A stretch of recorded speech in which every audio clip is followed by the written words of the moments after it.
Hi everybody, it's Annette from the Art of Intuition, and today we are going to talk about how our human timelines start to dissolve and why they start to dissolve and kind of what is happening with us during that time. I've seen a lot of people talk about higher dimensional realms and living in higher dimensional realms, yet they're still trying to hold on to human realities. They want the bliss and the magic of higher realm soul aligned realities, but they want to hold on to their human blueprint. We all have a human blueprint, a human life, a human plan. We always have, and we also have a soul plan. So you kind of switch templates, and each soul template, human template has individual templates in that. So that's why it takes so long to start redesigning your divine template, redesigning everything, doing your template whites, redoing your templates to get to a place where everything starts to line up on a soul level and they don't look like human realities. So we start to, and for a while we judge them on human realities and we don't like how the process goes. I was just listening to someone talking about that. You know how this is not what I thought it was going to be. And I'm like, it's not going to be what you think it's going to be, because in the beginning you're thinking it's going to be what your human wants. And a soul-aligned reality is not a human reality. So in one reality, if you, in a human life, you wanted, a spouse and children, you might get into your soul-aligned reality, and that might not play out that way. You all of a sudden might not want that anymore. You might want something else. Now, that doesn't mean you can't live a soul-aligned reality and can't have children come into that. They might come in a different way. They might come the regular way. So but if it's meant to be there, it's going to be there. And that's kind of something I'm always kind of reminded of. If it's meant to be for your consciousness to expand, it's going to be there. But what you're going to find is that things you used to like, you don't like anymore. Things you used to do, you can't do anymore. And that can be very scary because you don't know what you're supposed to do next. And this happens a lot, sort of really all through the process, but it seems to be a little more front loaded in a lot of the process, and you kind of get used to it and you start to notice. And even if you don't notice, someone might say something and it will kind of point it out to you that, oh yeah, I'm trying to look at how my higher dimensional my higher dimensional life is going, soul aligned life is going, and I'm trying to judge it on a human template. And there are two different value sets. So you can't really judge success. You can't judge. I mean, so many people end up, living back with their parents for a while for different reasons. We'll do it because if we're clearing ancestral karma. We'll do it because we have a lot of issues with that parenting unit. We have to be able to also be higher selves around our parents. There's a lot of reasons that will happen. Now, a lot of us don't like that part, because whether your parents are supporting you for afar or you go back and stay with your parents for a while, what you're going to find is there can be a lot of judgment there because you are trying to judge that from a human existence where you don't do that, from a human belief system where, oh, you don't go back and do that. You're supposed to be out of the house at this, you're supposed to be doing this at this age and this age, and you start gauging things from there. So you kind of take on, or you don't really take it on, you're unearthing a lot of that judgment when you start getting into these things. And there's a zillion reasons why you're in every timeline, not the reason the human thinks that you're there. In fact, the human tries to keep you to not be there, because the human doesn't want you in those timelines. Because when you're in these timelines, it can feel uncomfortable in the beginning. It's because you're trying to clear. You're trying to clear ancestral karma. You're trying to clear, not just ancestral karma, but a lot of different role playing, especially when you're dealing with blood family. Even if you have to, go back or not go back into a job. A lot of us will choose to not re-enter human linear jobs that would maybe in the moment support us more because they're not soul aligned. So we kind of have to go it would seem like a harder route to go. And that's going to be something that from a human consciousness isn't going to make a lot of sense, because in a human consciousness, you don't do that. Human consciousness, I've also heard the term, oh, you only just look out for yourself. That's a very human consciousness thing. And every human aspect of us, that's what it does. It looks out for itself. And if we ever have any reason to believe it's trying to look out for somebody else besides itself, it's still going to have itself in there somewhere. Trust me. believe underneath the, oh, I'm not doing this for me, I'm doing this for you. No, you're doing it for yourself. That's all that's ever going to be. That the ego, the human, it doesn't have the capacity to look through something else. It doesn't have the capacity to care about anybody else. It'll give you the illusion it does, but it doesn't really care about any of that stuff. So what you're going to find is stuff doesn't fit anymore, and that's when it gets scary, because the stuff used to fit. Now, I will say there comes a time when you're completely done with it. And a lot of times when it's not fitting, we keep trying to rearrange it to fit, trying to make things fit, and they don't fit, So I'll call it kind of, you're rearranging the deck chairs on the Titanic, and it still doesn't work, it doesn't work, it doesn't work. Because your belief systems start to change. And when your belief systems start to change, that's what holds your reality up. And not only your belief, your DNA is going to feed into your belief systems. And when your DNA starts to recode, your belief systems are changing. They're morphing. Your body's morphing. You don't believe the same things anymore. You can't really support that anymore. So you end up having to leave a lot of stuff behind because you can't support that. I can't support a corrupted timeline. And that means I can't really support a human timeline. I can't really support a human reality in that sense anymore. I'm kind of not allowed to do that. So what you're going to find is that the reality starts to crumble because you kind of start to remove your energy from it. Anytime you remove your energy from any timeline, and you see it very quickly in the human timelines because they're not built on anything. Soul aligned timelines can kind of grow more organically without feeding a lot of energy directly into them. But human timelines, because that's the only thing that keeps it going. Because normally they're very one-sided. Very few human timelines have everyone contributing equally in one form or the other. It might not be the same contribution from everybody, but there's always an imbalance there. That's why they're all karmic timelines. I've said before, I see a lot of people talking about, oh, that's a karmic timeline. If it's human, it's karmic. If your human created it, it's karmic. That's it. There's no getting around that. There's no trying to sugarcoat that shit to make it look like it's something else.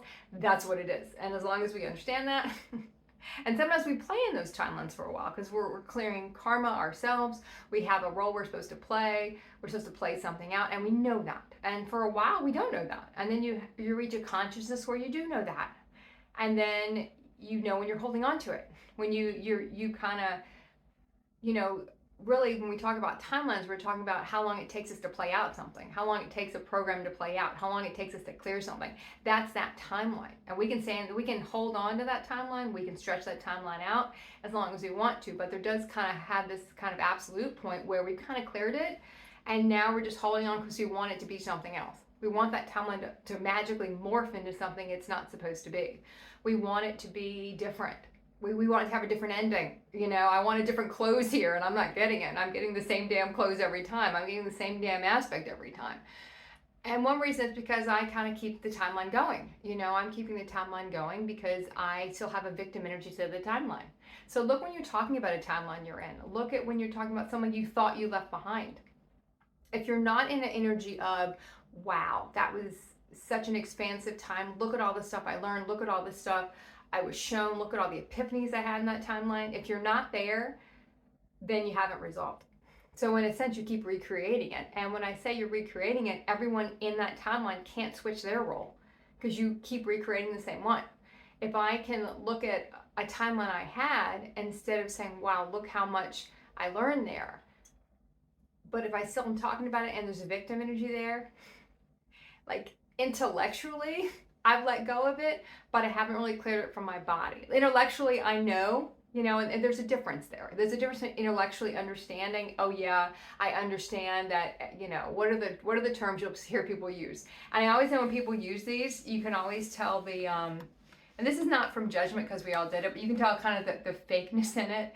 And I get to a point where I can't really listen to a lot of it. Because I look at some things, and when you're really, especially when you're in the process of rearranging your whole life and people are saying, oh yeah, it all happens for the best, or I can't think of another one, but that's the big one. It all happens for the best, and everything is a growing point. And I'm like, okay, well, if you haven't had to realign anything yet, it's a very fake way to say it. Intellectually, they believe that.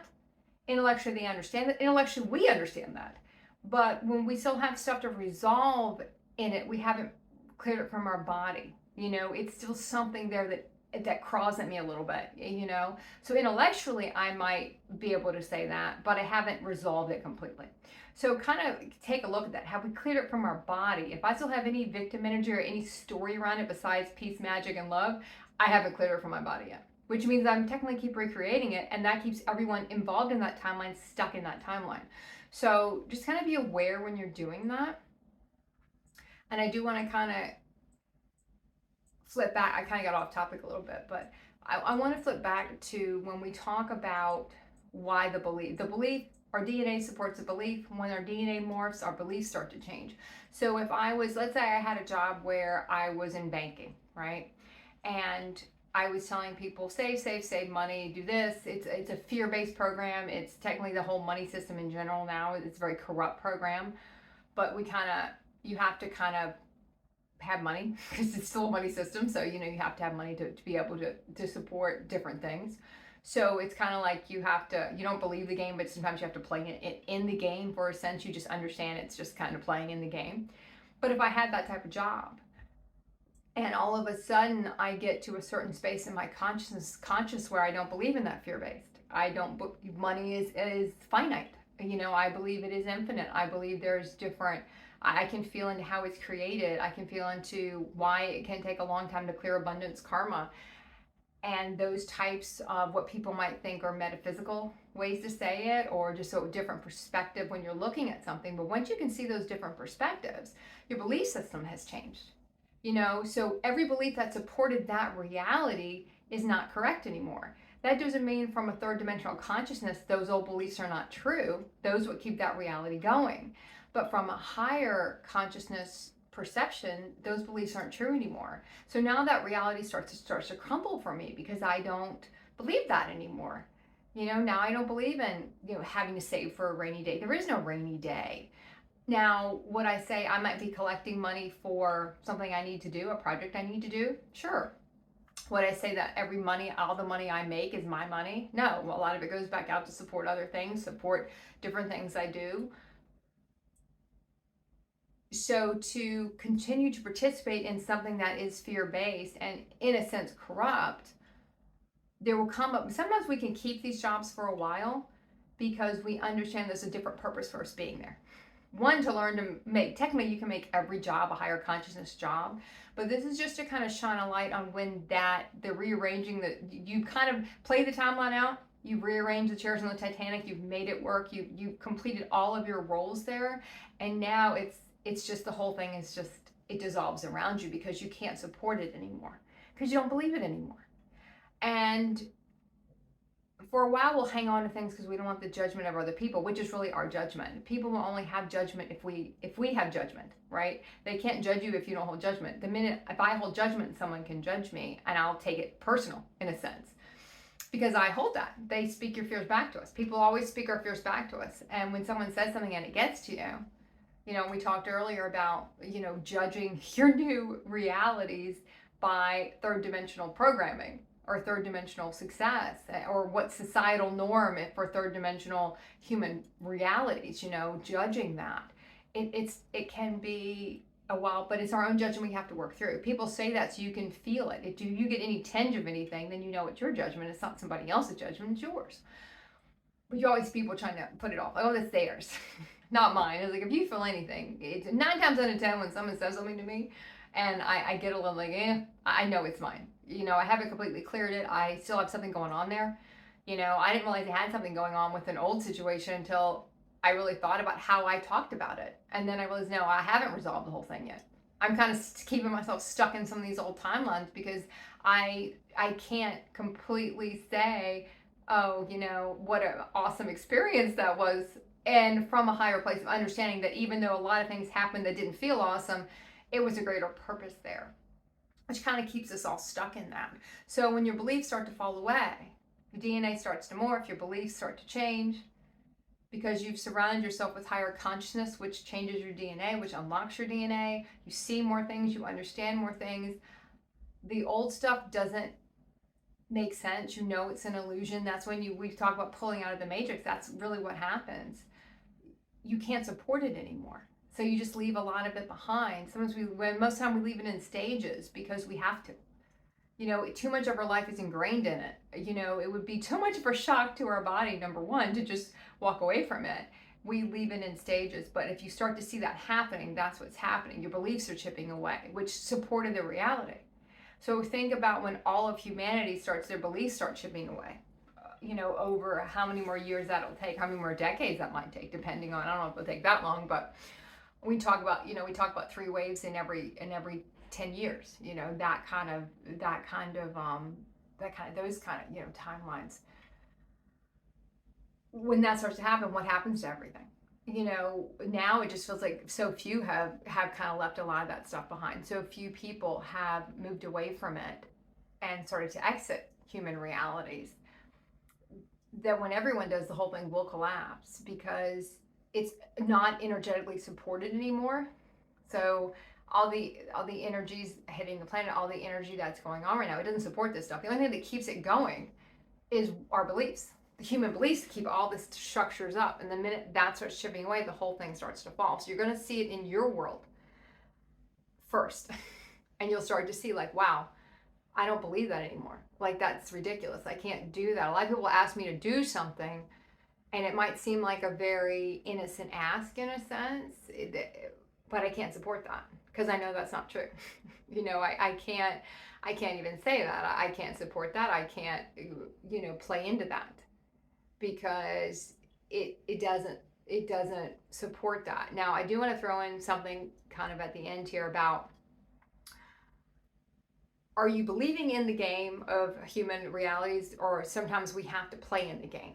And we talked a little bit about that with money. It's a money system, so you gotta have to play in the game. In a sense, you don't make compromises for money, but because there's a money system, you have to charge money for things, right? A lot of people think soul stuff is always should be free, and a lot of stuff, I know a lot of us do a lot of stuff for free, but there's also a place where you have to collect money for stuff, because there still is a money system. When I go back into the COVID realities, a lot of places where we lived, you had to wear a face mask to even go to the store eventually. So even though I could see those realities from a different perspective, I would, out of respect, still wear the mask because that was the game we're playing. We want to play this game. Well, I'll play the game. I had a sheer fake mask I wore, but I would still wear one out of respect. That looked real enough, I guess, but it was still, I understood it was the game, but out of respect, and because it wasn't a huge compromise, I would play the game. It wasn't a soul compromise,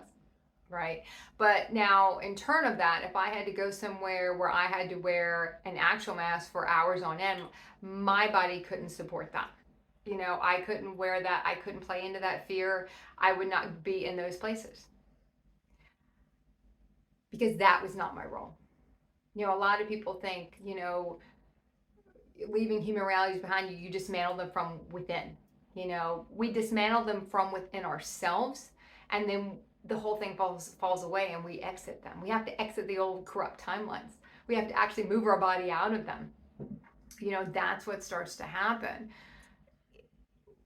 But we don't dismantle the whole system from within.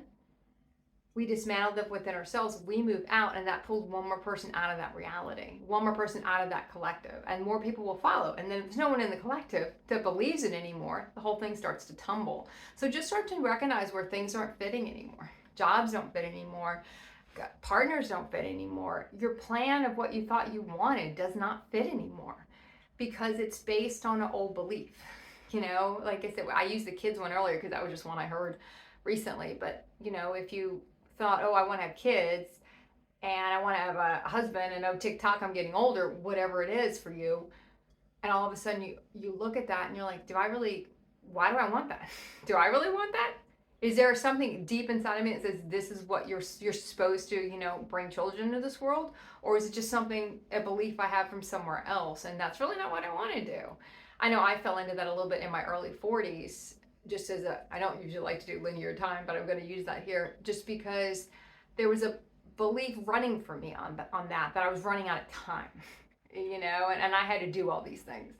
And I was with a person who I thought wanted to do all those things too. And then I realized he didn't want to do any of that stuff, and it was very very jarring for me, because I was like, oh my God, that was, and that was my only shot at this. I was look at TikTok, look at my linear age at this point. I'm like, maybe this is it for me. Like, this was, I thought, what we were going to do. And that's when a lot of kind of pushes you to really look at, why do I believe that? Why do I believe that's the only way? I will say a child did come into my life later, just not in that normal way, but I got to experience everything I thought I wanted to experience. Diapers, potty training, carrying a baby, miles, what it feels like, because they want up and they don't want to walk anymore. And I had a lot of a chance to experience the first day of school, the first day of preschool, all of it. And I was very, just so grateful to have that experience, but I got it in a different way. But I didn't get it in a human way. I got it in a more soul aligned way for me, because the things I was going through for my ascension journey, I could not realistically support a child in that. It wasn't going to happen, because it would have not, I couldn't have focused on the journey, which I had to focus on. So I think that was a long way around this topic, but I think you get the point. So keep practicing the art of intuition.